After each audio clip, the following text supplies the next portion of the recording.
They told him water could save his life. He walked into the fire instead. The wood beneath his feet was stacked with care, as if the executioners feared the flames might fail him. The air trembled with heat before the first torch was lit. No chains bound his wrists, no guards dragged his steps.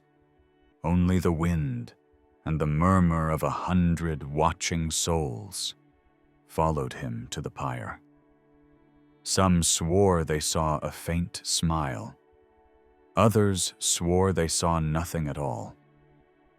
The offer had been simple: a basin of holy water, a baptism, a promise to forsake the faith that had carried him this far. A few drops to wash away years of belief. But to him, those drops were heavier than any stone. Better the fire that frees the soul than the water that drowns it. The torch touched the kindling. The dry crack of wood splitting filled the silence. The first breath of smoke curled toward the sky, and with it, the last breath of the man they called a perfect. Yet his story does not begin here. It begins far from the flames, in a land of sunlit hills and shadowed alleys, where two faiths lived side by side, and where the seeds of fire were sown long before the pyre was built. It was a land that could make you forget the world was cruel. Rolling hills dressed in vineyards, stone villages crowned with the music of troubadours, markets heavy with spice and grain. Languedoc, a place where sunlight lingered on the cobblestones, and the air carried not just the scent of bread, but the weight of words. Here, belief was not a matter of distance from Rome, but a matter of choice. The Church spoke of salvation through its sacraments, while the Cathars whispered of a purer path, a world of light beyond the prison of flesh. Two truths walked side by side, and every man, woman, and child was forced to decide which one to follow. The perfects moved quietly among the people, offering comfort to the dying, blessing those who sought to free their souls from the grip of the material world. The priests of Rome moved as well, warning that these were the lies of heretics, that to follow them was to walk straight into damnation. What happens to a land when two different heavens are promised, and each demands the other be burned away? Tension grew not like a storm, but like a drought, drying the trust between neighbors, making every spark a danger. It was only a matter of time before the first flames appeared, and when they did, they would not be small. But before the fire, there were the ones who carried the light in their hands and walked as if the world already belonged to heaven. They did not look like warriors, yet they carried a weapon more dangerous than any sword. The Cathar Perfects walked with bare feet on the same roads as merchants and soldiers, but their eyes seemed fixed on a horizon no one else could see. They owned nothing, ate little, and swore to live free from the temptations of the flesh. To the poor, they were a living promise that purity was still possible. To the rich, they were a reminder that gold and titles meant nothing beyond this life. Some said their touch could lift the weight of death itself, freeing the soul before the last breath was even drawn. They moved in silence, offering the consolamentum to those ready to leave the world of matter for the realm of light.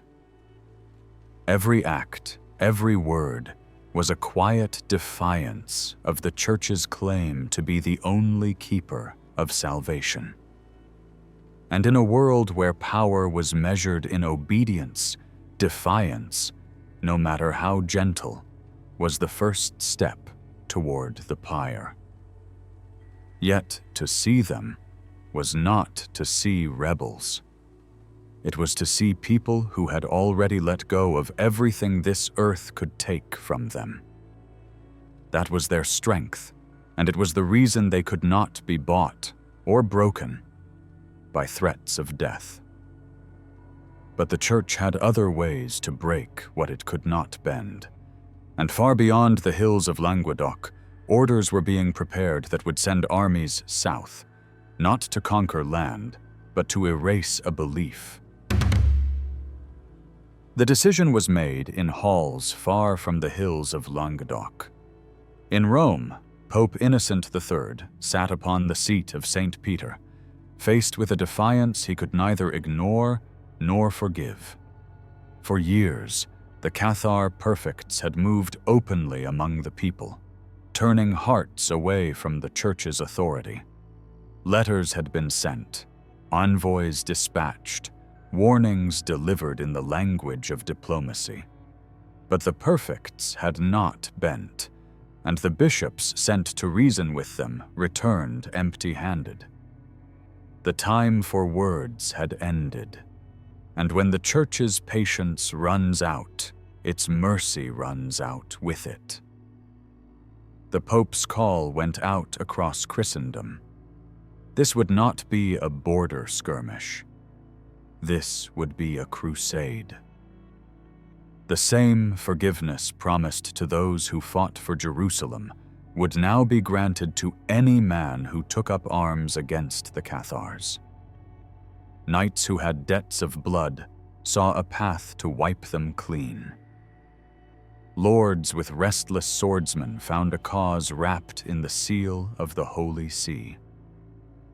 Merchants smelled the promise of seized lands and fattened coffers, and the peasants, those who had nothing, marched for reasons they could not name, save for the hope that God Himself might reward them. From the north, they came in waves. Banners bearing the cross snapped in the wind. Mail and steel flashed under the summer sun, and in their hearts, not all carried faith, but all carried the license to kill. The first city to fall was Béziers. Its gates were strong, its people sure of their numbers. But when the walls were breached, the Crusaders asked their commander how to tell Catholic from Cathar. The answer was a blade without a hilt. Kill them all. God will know His own.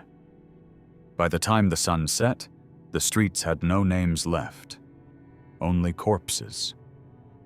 Carcassonne followed, its towers black against a sky filled with smoke.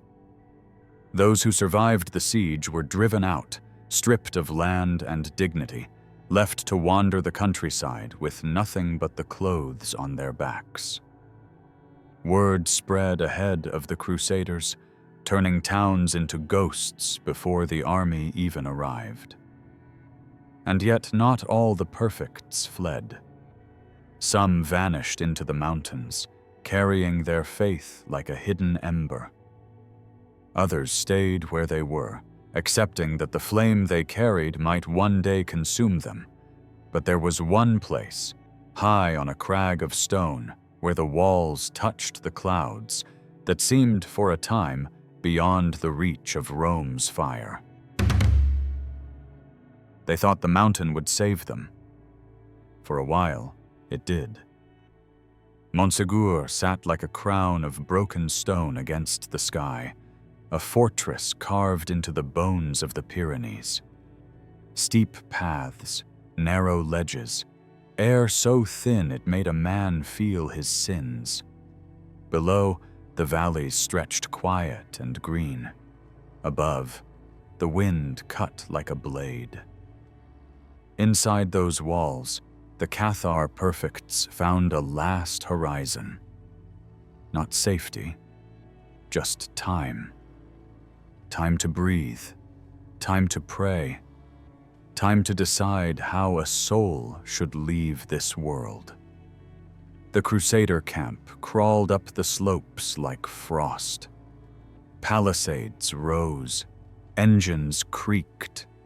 Supply lines coiled through the hills, slow, patient, relentless.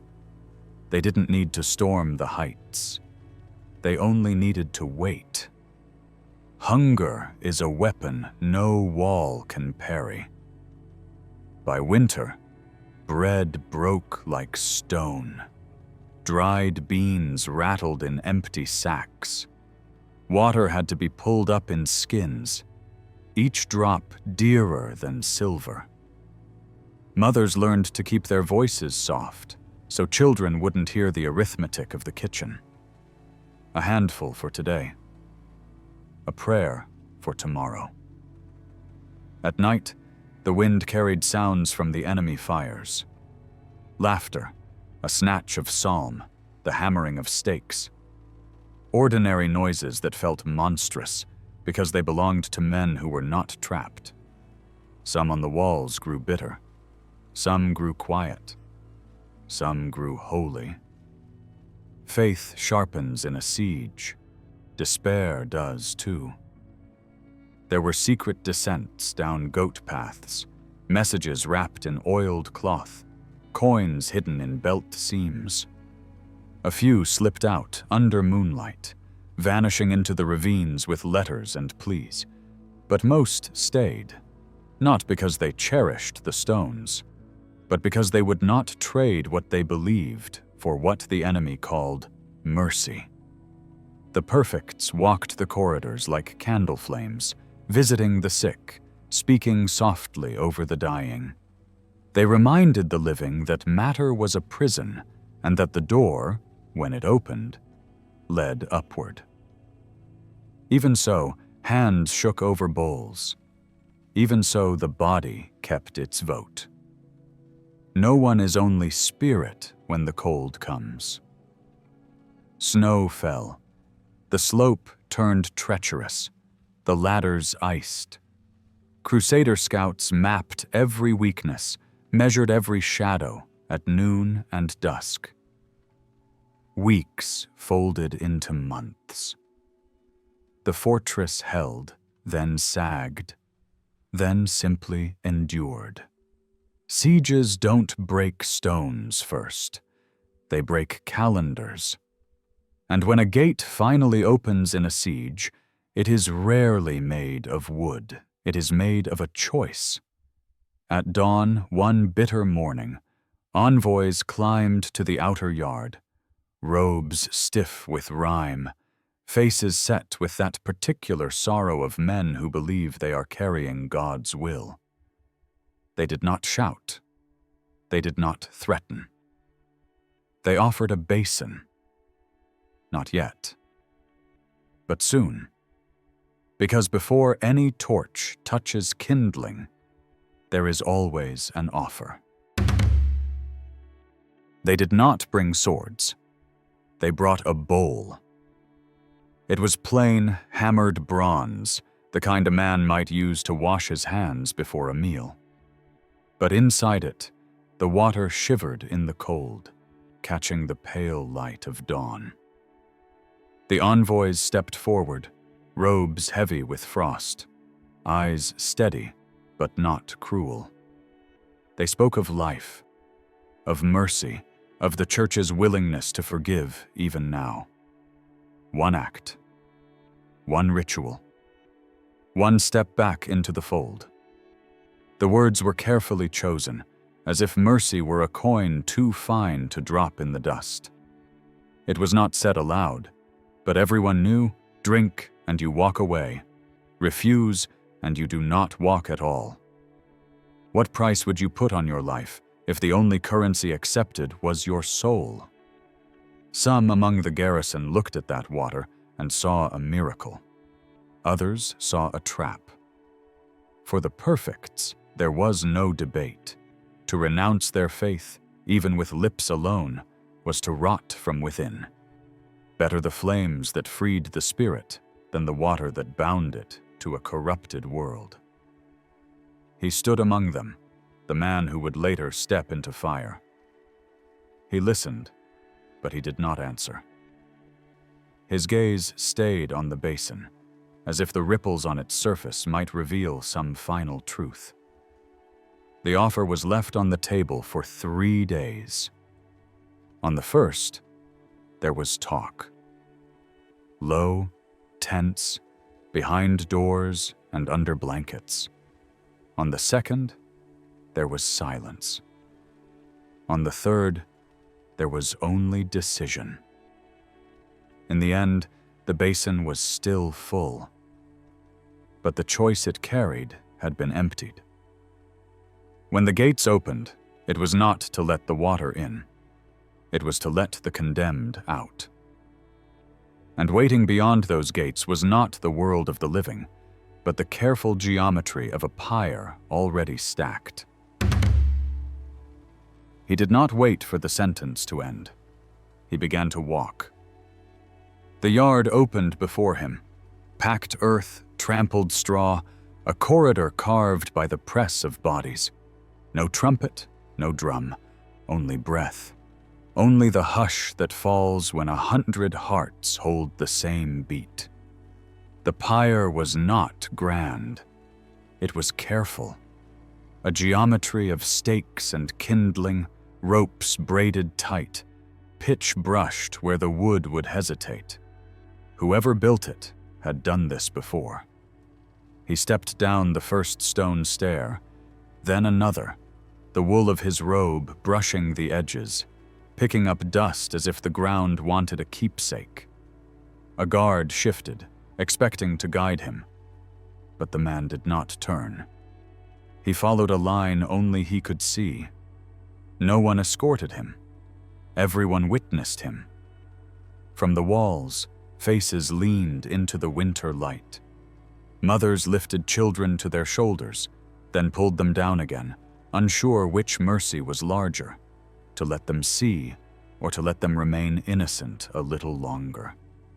Men who had fought the siege stood with their hands open and empty, as if searching for a weapon they could not name. At the edge of the pyre, he stopped. Not from doubt, from recognition. As if meeting an old friend in a crowded market, the kind you haven't seen in years, but whose name arrives before your tongue can summon it. The executioner waited for the priest, but the priest did not speak. Why repeat what had already been offered? And refused. A wind moved through the valley, lifting ash from fires not yet lit. It stroked the grass, the robes, the rope fibers twitching like the hairs on a hunted animal. Somewhere a horse stamped, unwilling to share its breath with this moment.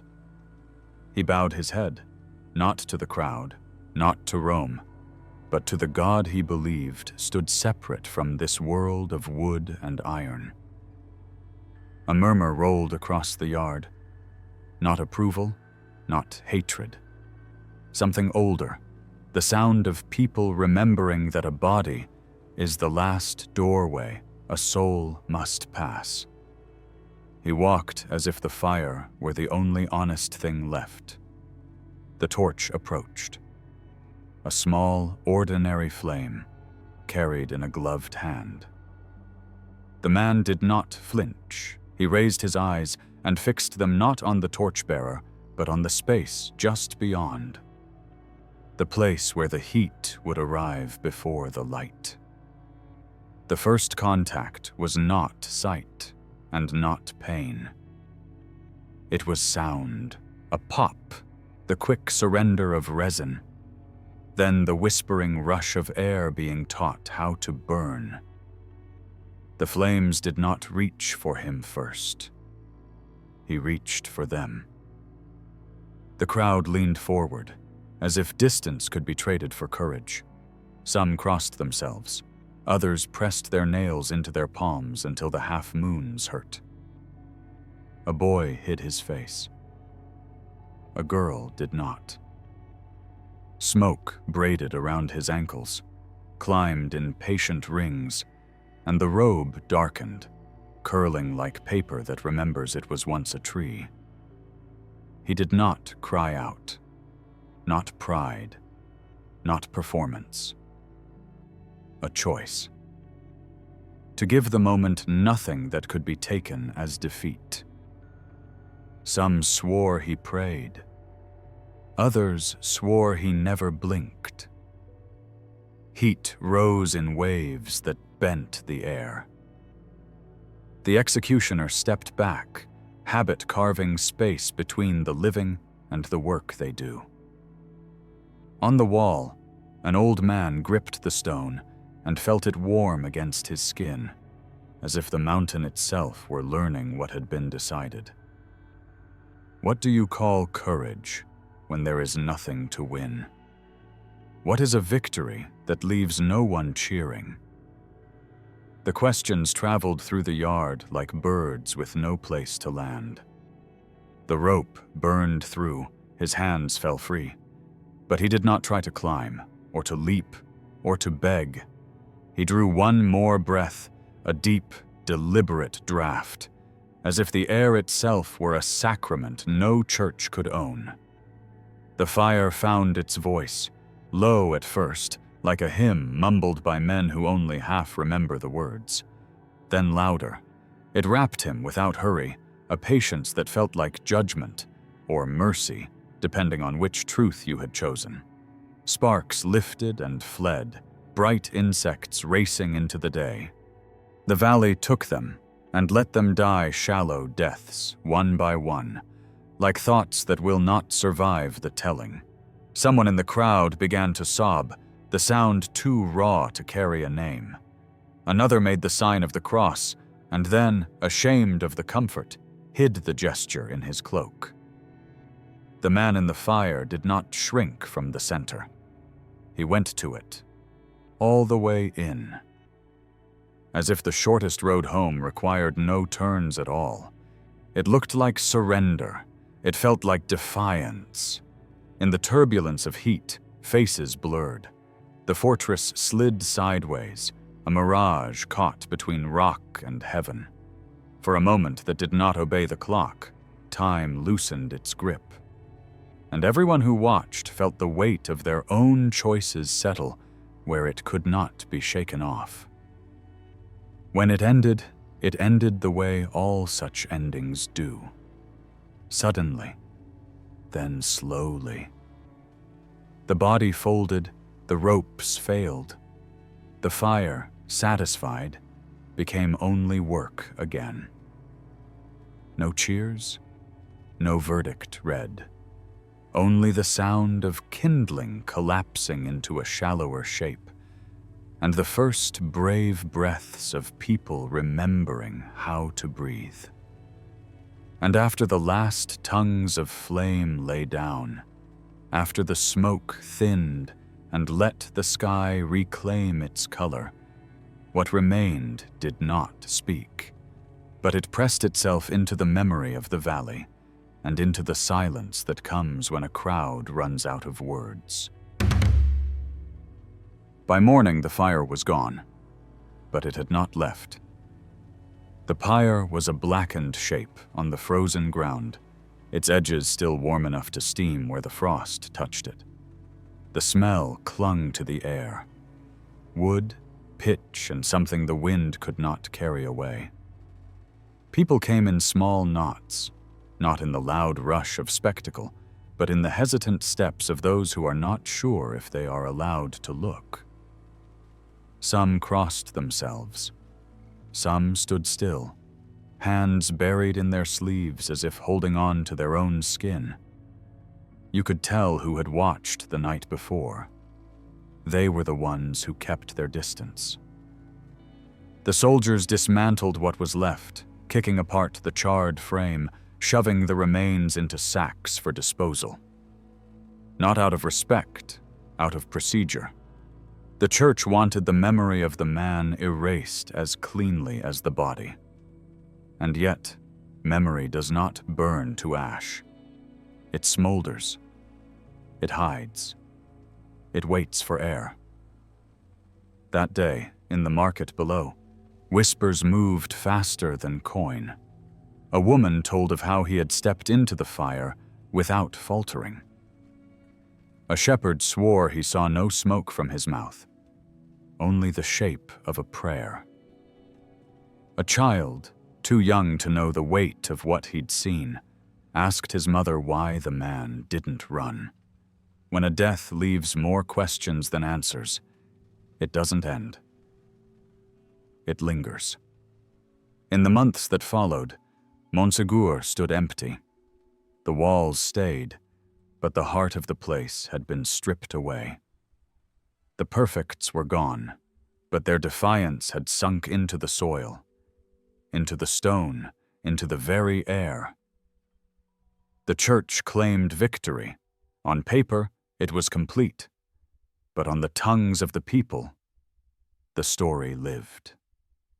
Not as rebellion, not as heresy, as a reminder that there are truths a man will carry even into the fire. And somewhere in the telling, the choice he made stopped belonging only to him. It became a question for anyone who heard it. If it were you, and the water waited in one hand and the fire in the other, which would you choose? The wind moved over the mountain, rustling what little grass clung to the slopes. It sounded almost like breathing, or maybe like someone whispering a name they didn't want to forget. And so, his story ends where it began, in the space between belief and the body, between water that could have saved him and fire that became his final act. Centuries have passed since the pyre at Montsegur cooled, yet the question he left behind has not. It waits quietly in every tale of faith and defiance for someone willing to answer it. If you want to walk deeper into the shadows of the past and hear more stories of the Middle Ages, of kings, rebels, saints, and heretics, you'll find them waiting in our medieval history playlist. Thank you for listening. Your time here keeps these voices from being forgotten. If you'd like to keep exploring, you can subscribe, leave a comment, or share this story with someone who still believes history has something to say in the dark. And when you're ready for another journey, I'll be here.